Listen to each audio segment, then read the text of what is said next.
පුංචි දුවලා පුතාලාට අද මම කියන්න යන්නේ හිම වැටෙන රටේ තවත් ලස්සන කතන්දරයක්. ඔන්න එක හිම වැටෙන දවසක සමිත් පුතා එයාගේ යාළුවෝ එක්ක හිම ක්‍රීඩා කරන්න ගියා.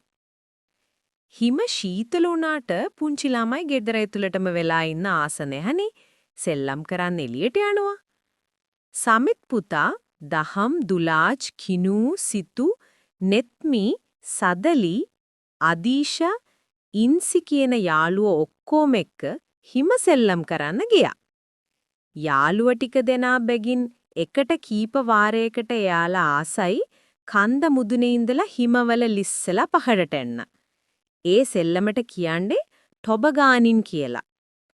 ඉතින් හැමෝම ටොබගන් එකක් නැත්නම් මේකට කියන සිංහල වචනේ හිම යානයක් අරගෙන හිම යානයට නැගලා පහරට එන්න සූදානම් වුණා. එකපාරක් යාළුවෝ එකතු වෙලා එකිනෙකා අල්ලගatti නෑ. ඒ වතාවේ යාලා වැටුණා. එම ක්‍රීඩාව කරන්න එකිනෙකට උදව් වෙන්න ඕන. ඊළඟට මේ යාළුවෝ හරි සමගියෙන් වැටෙන්න මැටුවා හැමෝම මේ හිම ක්‍රීඩාවෙන් විනෝද වුණා. අද කතාවෙන් අපි හිම රටෙහි ක්‍රීඩාවක් ගැන ඉගෙන ගත්තා. ඒ වගේම සමගියෙන් එකතු වෙලා වැඩ කළොත් හැම දෙයක්ම දිනන්න පුළුවන් කියලාත් ඉගෙන ගත්තා නේද?